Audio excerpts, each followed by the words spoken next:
25 मार्च 2026 है। और चलिए, अब भगवान और शरीर के अंदर ये जो तत्व है ना, 5 तत्व।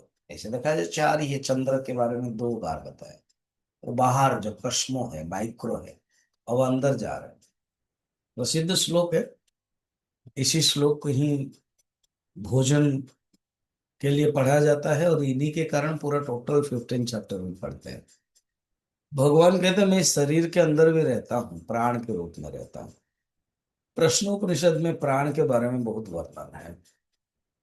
प्राण ही आत्मा, प्राण से, आत्मा से ही प्राण उत्पन्न होते हैं। और ये प्राण ही पंच प्राण बन के प्राण अपान व्यान उदान समान बनकर रहते हैं। यहाँ पर कहते हैं प्राण अपान। खुद भगवान वैश्वानर जो विभूति है ना, देखो, बाह्य से लेकर के अभी सूक्ष्म तक आ गए। अभी सूक्ष्म तक।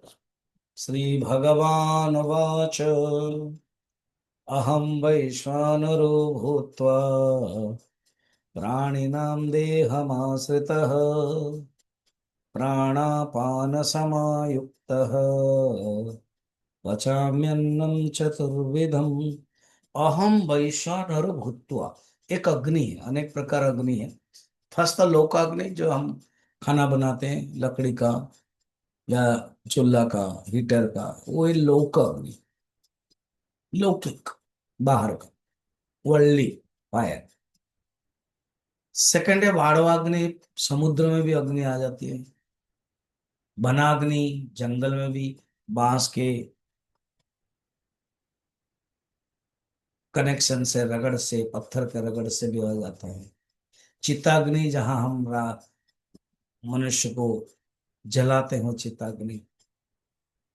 ज्ञानाग्नि। और ये है वैश्वानर जठराग्नि बोलते हैं उसको। जठर माने पेट, पेट के अंदर रह के क्या करते हो? वो तो प्राणी नाम देह आश्रिता है। प्राणियों के देह के अंदर रह करके प्राण अपान समायुक्त, प्राण और अपान से सम्यक प्रकार से युक्त होकर के 4 प्रकार के भोजन हम पचाते हैं। 4 प्रकार के मैंने कहा है, इंडियन या south Indian, north Indian, Bihari, Oriya, Bengali, ये नहीं। या इंटरनेशनल वाला इटालियन, चाइनीज, नहीं। कैसे हम ले रहे हैं, 4 प्रकार से ही ले सकते हैं। एक होता है भक्ष्य या चर्बीय, एक ही हो। कभी कभी अलग अलग कर दिया तो 5 हो जाता है। तो भक्ष्य में हम निगलते हैं और चबा के ही निगलते हैं। चर्बीय भक्ष्य एक ही है। सेकंड है चोष्य, चुसते, आम है, ईंख है। लेह, चाटते, चार आदि, चटनी आदि। और एक है पेय, दूध पीते, कोई जूस है। 4 प्रकार ही लेते। तो भगवान के 4 प्रकार के अन्न को मैं लेता हूँ। हमारे हिंदू धर्म में ना इस अन्न के बारे में बहुत ही ध्यान दिया गया कि मनुष्य किस प्रकार के सात्विक अन्न खाना चाहिए। और अन्न के 4 दोष भी माना जाता है, चार आ, ये 4 गुण भी माना जाता है। तो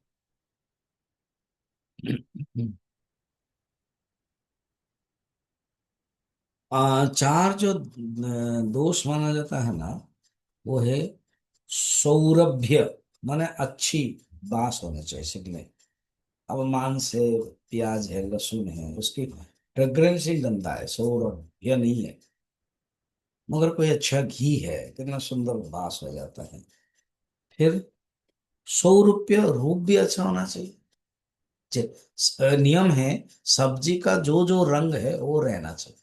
अब तेल के कारण खराब कर देते हैं, हम इतना फ्राई कर देते हैं, सब कुछ लाल लाल, फिर मसाला आदि डाल देते हैं।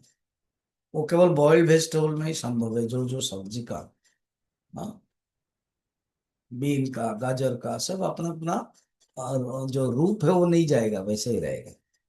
फिर सौरस्य रसयुक्त होना चाहिए। अब सूखा है तो रसयुक्त नहीं है। सौहित्य हित, हृदय में लाभदायक होनी चाहिए। फिर चार दोष भी माना जाता है, तो उसमें निमित्त दोष है, सत्व दोष है, आश्रय दोष है, द्रव्य दोष है। द्रव्य दोष है ना, अम, सबसे बड़ा दोष है अपने, द्रव्य का अपना दोष है। जैसे प्याज है, ये तामसिक है। घी, सब्जी, फल सात्विक है। निमित्त दोष, अब पात्र खराब है। अगर आप पहले से ही प्याज काट करके रखा है और उसके बाद सब्जी डालोगे तो पता चलता है। चाकू में भी अगर प्याज काट दिया और किसी ने नींबू पानी दे दिया तो हम पकड़ लेते हैं। निमित्त दोष को, बाल गिर गया। फिर आश्रय दोष, फिर सत्व दोष माने ईमानदार होना चाहिए। ईमानदार होना चाहिए। भीष्म प्रवचन दे रहे थे सरस्वती के समय, द्रौपदी हंसने लगी, पूछने लगी कि आप इतना सुंदर नारी के बारे में बोल रहे थे और अभी बोल रहे हैं, मगर उस समय तो आपने कुछ ध्यान नहीं दिया। बोले मैं अर्जुन का कलुषित, दुर्योधन का कलुषित अन्न खा रहा था, जरा मेरा मन कलुषित हुआ। अभी मैं शुद्ध सत्य हूँ। ये संभव है। ठीक। एक राजा के घर में एक सन्यासी आए और स्नान करते समय हार देखा और चुरा लिया, भाग गए। जब दूर गए और मूत्र मल खत्म होने के बाद उनके मन में आ रहे, फिर वापस आ गए। राजा ने कुछ डाउट नहीं किया, बोलो कि बुलाओ, ये हार तो तुम्हारा है, और बुलाओ खाना पकाने वाला कौन है। क्या मन में सोच रहा था, बस वो सोच रहा था कि मैं, मेरी बेटी शादी नहीं हो रही है, मैं चोरी करूं। तो वो उसके अंदर चोरी की भावना है, भावना रखते हुए खाना पका रहा था।